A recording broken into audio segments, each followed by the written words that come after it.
Oh, I know who you are, Chris Hansen. But see, I calls you Chris Handsome. I watch your TV show all the time. So you can go ahead and bring them cameras and them police is waiting outside. It don't make me no difference. Now, I tell you what, I like you and I want you. Now we can do this the easy way or we can do it the hard way. The choice is yours. Well, I don't think you and I will be doing anything any kind of way. Okay, I see you choosing the hard way. Okay, cut. This isn't working. Someone get this guy out. Don't make me ruin that bike, no, Chris. I'm a warrior. Unexpected item in bagging area. Hello everyone, welcome to the Darkness, and I am Darkness Stone. Darkness Stone. Sorry about that, everyone has been calling me Darkness Dad lately, and so I kind of get it stuck in my head at points. But today we are dealing with a little bit of the mainstream media, as well as someone who got their relevance from TV, lost it, went to YouTube and got it back. As well as the puppet he refuses to claim that is currently on his strings doing his dirty work. Today we are talking about Chris Hansen, the Predator Hunter himself, an anonymous Gene, his puppet on the strings on his fingers he uses for his nefarious purposes. Alright, before we go on, two things. One is that this opinion of mine has come from the factual behavior of Chris and Gene, as well as all of them together. It is also supported by large amounts of evidence that I will try to show in this video. This video is not full of false allegations or, in Chris Hansen's words, a misinformation campaign, even though he has basically labeled any video critical of him as such. This is based on facts about the case that are available to me and the public. I have no idea of any back alley dealings or of anything of the sort. As well as, this is your warning. If you can't handle criticism of Chris Hansen, Gene, Onision, or anyone else in that circle, this video isn't going to be for you. Go watch, I don't know, Scrubs or something. And two, new merch is available in my store in the description. I hope you enjoy it. Now, onto the video. I'm actually wearing some of the merch right now while I'm recording this. Now I shall begin with some background. Chris Hansen is a well-known person in the media. He began his work in media journalism in around 1993 on NBC News, but went to college before then for his degree in communication arts and science, as well as a degree in telecommunication. In 2004, what he is most known for came to television. The show called To Catch a Predator, which was a show to bait predators into being exposed. After a few years, the show was cancelled after an incident of a target of the show committing suicide as the NBC crew was entering their home. After that, he got into a scandal for having a mistress who was 24 years his junior when he was 54. In 2013, his contract with NBC was terminated. Then in 2015, he planned to release a spin-off of How to Catch a Predator, called Hansen vs. Predator. This was a fundraise project via Kickstarter, and he was unable to raise the $400,000 needed for the show. However, he did say he would still give perks to those who donated. Basically, they gave some people some physical memorabilia. Lots of people did not get their items, and trying to get them, Chris wrote a check that bounced and turned himself in when was made aware that there was a warrant out for his arrest. Note, that bounced check was $13,000 worth of merch. Now, Anonymous Gene, I do not have a lot of info on about his past. I just know he has threatened and doxed multiple people who have criticized Chris Hansen. I can almost fully guarantee that he is not an actual Anonymous member, because if he was, he would be going back on what they stand for. But I know he has gone after many people. Now that we got past some history, now to catch up to speed on what has been going down recently. We all know about Onision, the walking trash fire that is Onision. He has been seen by many to be a terrible person as well as a possible predator. I'm not going to say 100% he is because I'm not going to get sued. Chris Hansen began to stream his investigation on Onision to his YouTube channels. He interviewed people who were involved or were victims of Onision, covering the story. He didn't do too bad at first, I must admit, but as the story went on, we learned more about Chris and his motivations. His investigation on Onision was not handled well in the slightest. He was supposed to be sent a laptop containing evidence against Kai, or Onision's partner, by a person named Sarah, who was a victim. What was strange was that Hansen made her send it to his web producer, and for months, under Chris's word, it sat in a box in his office. For months! It was supposed to be sent to the FBI! We also have proof that the original plan for the laptop was to copy the hard drive. Did you find anything? And what about my phone? There's a lot in there. The most, to be honest. Are you also sending me a copy still? even though that would have been counted as tampering with evidence under the court of law. He began to have more guests on the show, even going to people who ran blogs on Onision and saying that they have seen people starve themselves to death over Onision with no evidence given to back these claims, and he just ran out of people to talk to. The Tumblr blog he interviewed, who was run by Holly Hayes, was fucking high on Xanax. Cheese and rice, Mooney! And they admitted it. It then continued on that level to eventually promote a false COVID cure. As many of you know, the COVID-19 virus was a big topic in 2020 because it has caused us to stay locked in our homes and be safe. I even ended up getting the virus because my town is full of people who thinks it's a hoax or is no worse than the flu. Let that be a lesson to you all. Ignorance breeds ignorance. Now back to Chris. He began covering it on his show, talking about the predator known as COVID-19, which I'm surprised he would use the word predator, but hey, I'm not a snob. He had people on his show from a company called Nanovapor Biotech, which said its product could kill COVID for 70 to 90 days on surface of objects and kills COVID on contact. The problem with this company is that they registered their domain name the day before the stream with Chris Hansen. At the time, the Twitter account for this only had 5 follows and only had 2 tweets, both promoting Chris Hansen. So you might be asking, Stone, what if this did help COVID? Where's the scientific proof? I will say on their website, they do have a case study. Sadly, said case study cannot be trusted. It is only 2 pages long and is done in private clinic, which means if this test was real, the clinic that tested it didn't want to be associated with that brand, and I think that says a lot. Plus, with the information I have, I could tell it's only been tested in a New Jersey hospital who the chief of surgery was on Chris's show promoting the product. Now, Biotech has removed all of the COVID killing claims from their website. I have searched and couldn't find anything to prove this was a COVID killer that worked. I spent 3 hours of my life trying to find something and found nothing. The video was later taken down from YouTube for breaking community guidelines. This man keeps talking about misinformation campaigns, even though he did one himself with what I just showed you. Most people can only think Chris did this for the money, because he later promoted a phone by the brother of Pablo Escobar, the Lord of Cocaine. This has been proven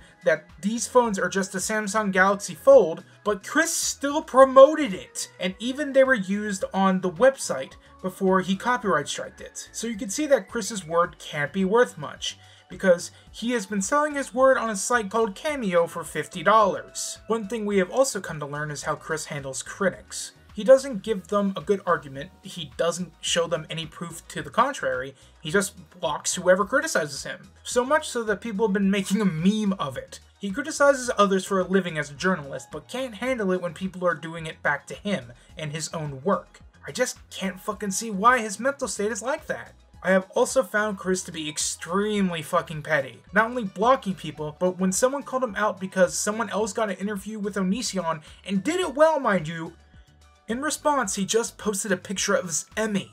Like, that's supposed to mean something? Oh, we disagree on something relating to football, but hey, I have my 3rd grade football trophy from playing football, so my opinion is automatically better. He is deflecting criticism in a terrible way.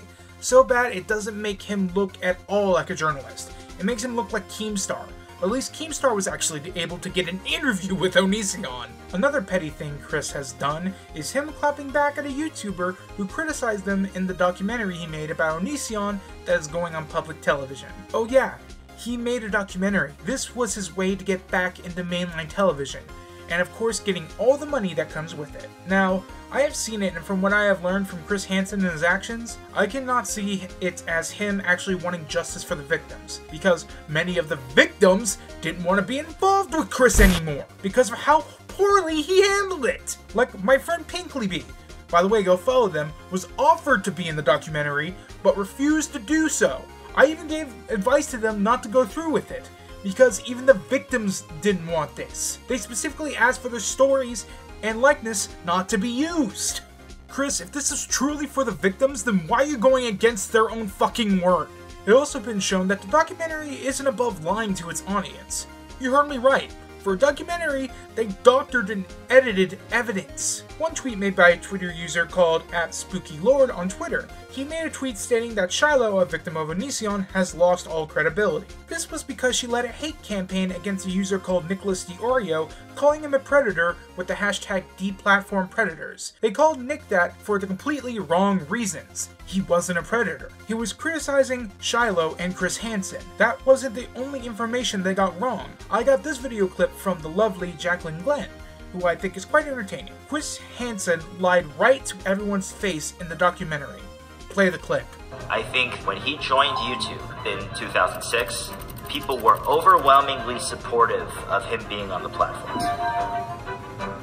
It wasn't until Chris Hansen's YouTube story that the overall dialogue started to change. What? He says that the stigma against Onision didn't start to really push momentum until Chris got involved. Look, Discovery, you missed a spot when sucking Hansen's dick. Onision has been in a negative light for years. Like someone you had on your show, named Repsion, has been criticizing him since 2011. And the hate for the man started heavy in 2014 to 2019. Then you got involved. Then it spiked when you got involved.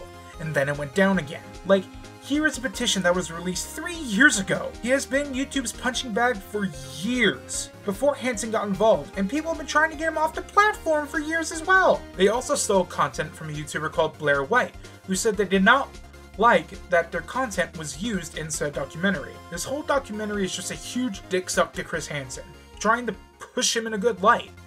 That's my opinion anyway, because that's what it seems like.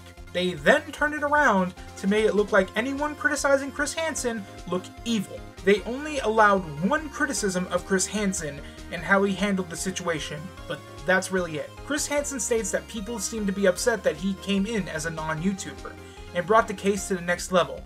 He didn't. If anything, he got in the way. Example, the laptop. He was far from transparent. I'm not gonna say he didn't help, because I can't prove that.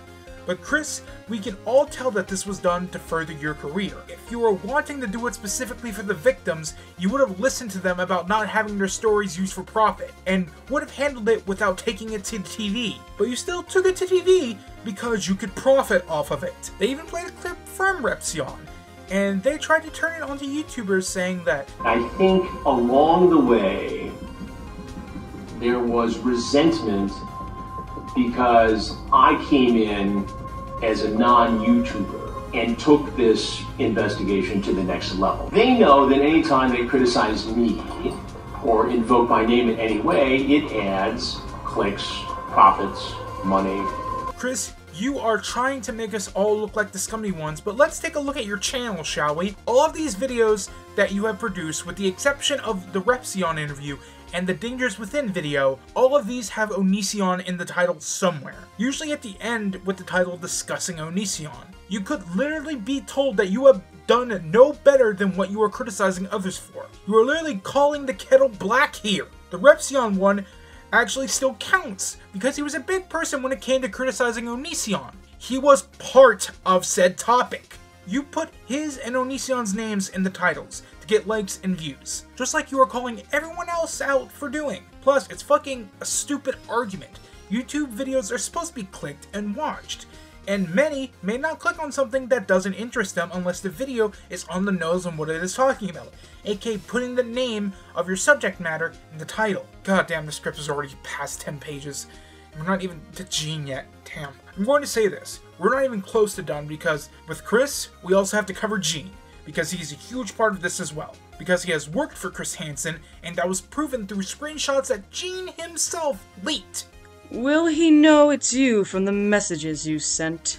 I might tell him at the end when I'm done toying with him with his face. The number you and he have is voice over internet protocol. Untraceable. Perfect.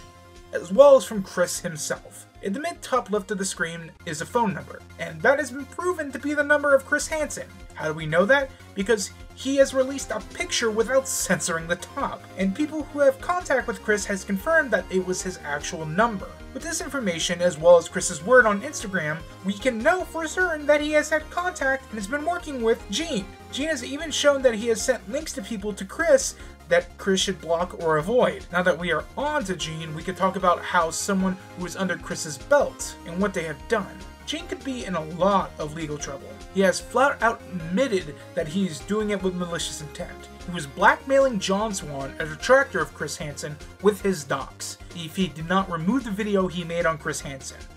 I thought you asshats said I was dumb. That looks pretty smart, I would say. You're next, Johnny. Your last chance to remove your Hansen video. Now's the time, John Swan, to stop your docs. John Swan has been on Chris's radar for a long time, because John Swan is one of his most vocal detractors. He has also had a lot of evidence to back up his claims. To try to discredit Swan, fucking Gene, he started falsely accusing Swan of being a goddamn predator and a pedophile supporter. He even made a fake Facebook page staging to be Swan's local news site, sending links to anyone who could find associated with Swan to tell people that he is a predator.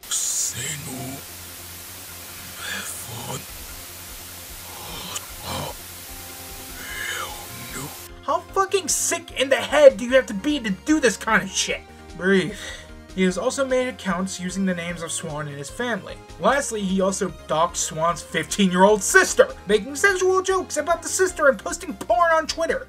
These are fucking sick people. Need to calm down, I'm getting way too heated. Now, if you ask me who I think is the bigger scumbag, it has to be Gene, because at least Chris can show his face. Gene to me is a coward like any other doxer. But Chris and Gene have been working together in one thing. They've put together a list of detractors of Chris and had it sent directly to Twitter, whether it be to Del Harvey, who is the vice president of Twitter's trust and safety team, who was on the staff of How to Catch a Predator, or Brandon Borman, the person who runs Twitter's comm team. They got a lot of accounts suspended falsely. Here's a list of people getting a lifetime ban on Tuesday. Pass it along. Here. Would like to bring you a very serious case of harassment on Twitter to your attention. LMK when you have a moment, and we'll send you the details here, and whatever you prefer. Thanks, Chris. Totally understand, Brandon, and thank you. They were not harassing Chris.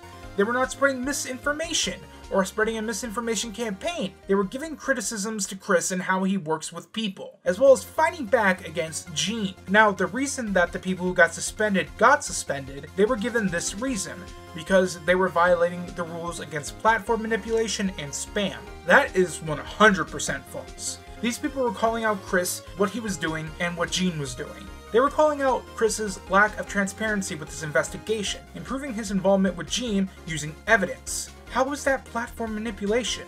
If anything, Chris, Gene, Del, and Brandon would all have been performing platform manipulation by censoring the detractors of Chris based on factual evidence. This was platform manipulation in the simplest terms because the platform itself states, and I quote, "Platform manipulation refers to the unauthorized use of Twitter to mislead others or disrupt their experience by engaging in bulk, aggressive, or deceptive activity. This prohibited activity includes, but not limited to, spam, malicious automation, and fake accounts." This would have made Gene guilty of manipulation as well, because he was making false accounts, many false accounts, to spam. You could say that, but Stone, from Chris's perspective, they could be indulging in bulk, aggressive, or deceptive activity, but that's where you're wrong.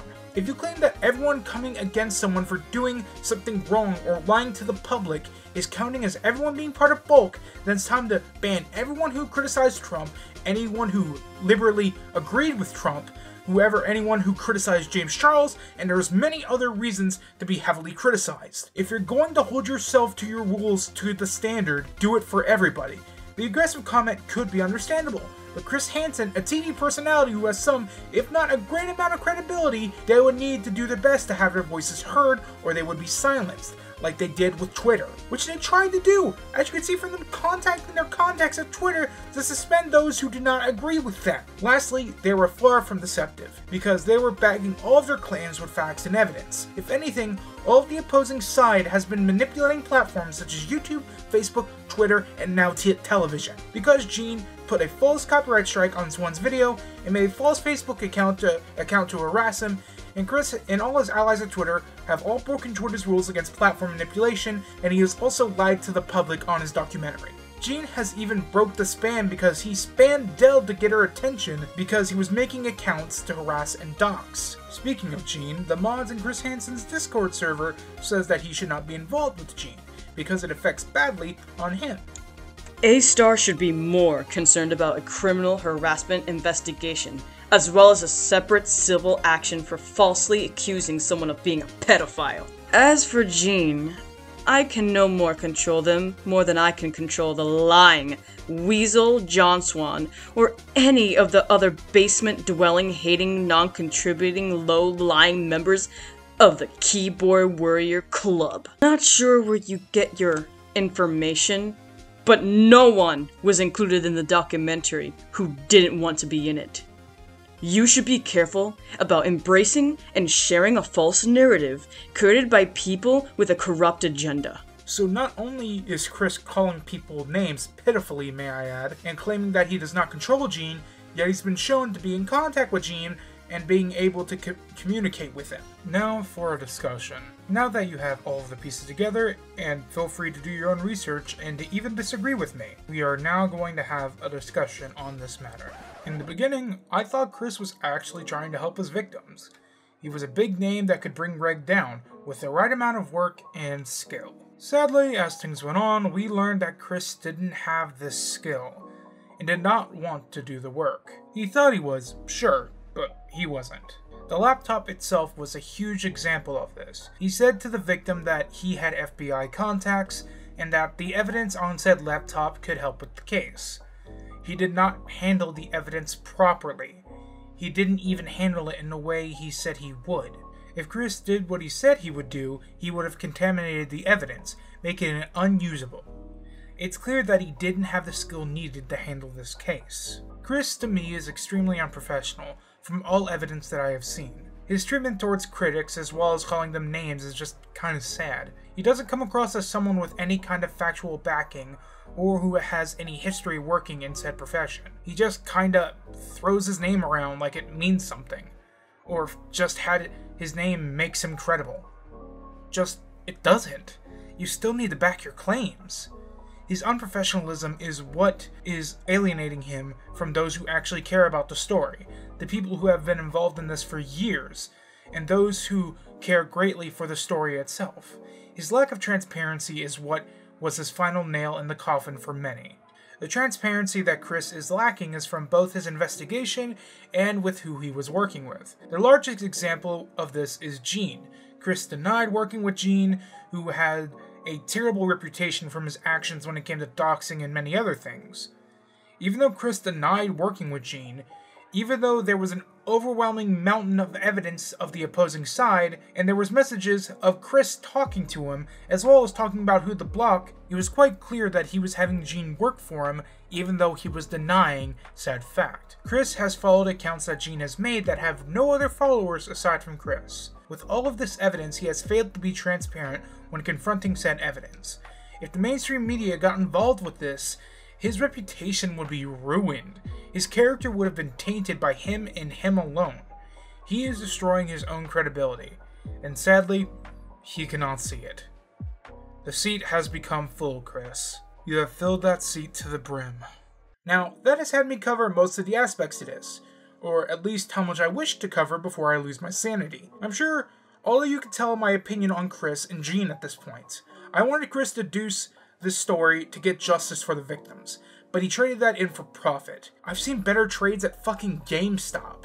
Man, those stocks go woo. Chris, you have just become a disgrace to the story and yourself, and you use the victims as a stepping stone to get back on mainstream television. But I'm sure the reviews of the series are going to be scathing because of that. Gene, you are a coward, going after people's identities while hiding behind a false mask.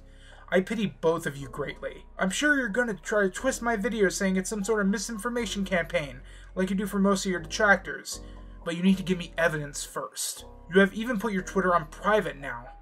You're truly pathetic. Now that we have the video out of the way, and I can rest my voice, let us head to the fan art feature. The first piece of fan art we have is from Alp, and it's my avatar with the ace flag on my scarf, and I'm very happy with it.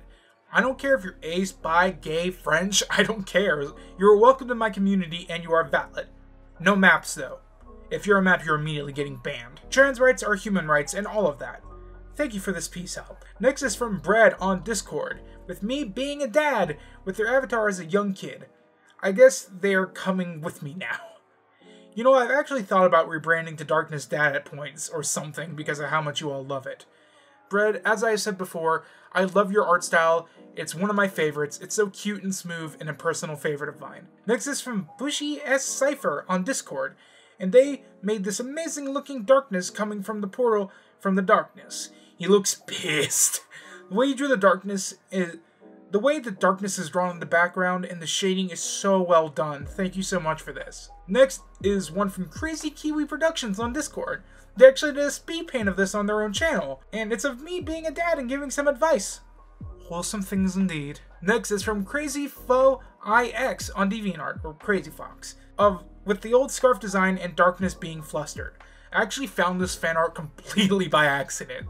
A fan linked me to some fan art that they made for me that was on DeviantArt, and it tagged the name Darkness Stone. And I was curious, and I was like, oh, I can click on it. What happens if I click on it? And I found this. I found a whole thing of like people, like fan art, like the fan arts that I've gotten before, and this fan art which I haven't seen yet. It's very cute, and I love the style. Thank you so much for this. The next one is from a lovely member of our Discord community.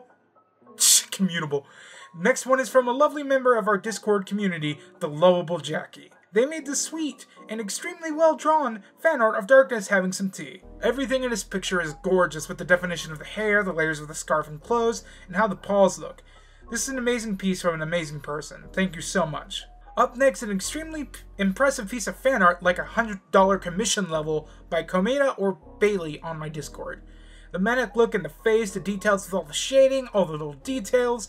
I can't imagine how much time this took you to make. My personal favorite part is how the claws and eyes look. Just plain amazing, thank you. And the last piece of art today is from Vincent, or Welcome to the Hotel California on Discord. This is an amazing equalized piece.